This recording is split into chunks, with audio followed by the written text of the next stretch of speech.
Eto na nga, maaari nang magparehistro sa SM ang mga nais makaboto sa susunod na eleksyon. Sinimula na ngayong araw ang Voters Registration Activities sa SM City, Batangas.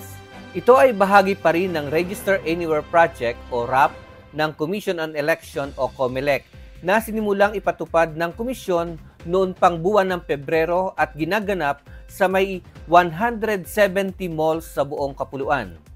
Batay sa kalendaryo ng COMELEC, isasagawa ang continuing registration of voters mula Pebrero hanggang September 30 taong 2024 para makaboto sa darating na 2025 national and local elections.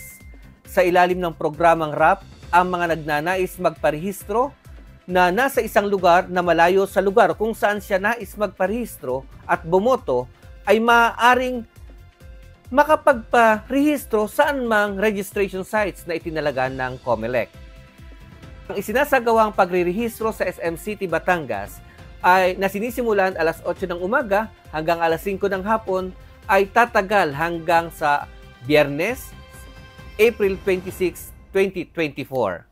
Magparehistro para makaboto. Ako po si Jonal Bidina Rayos at yan ang BNN News Plus, Balikas News Network, sharing good news, bridging communities towards development.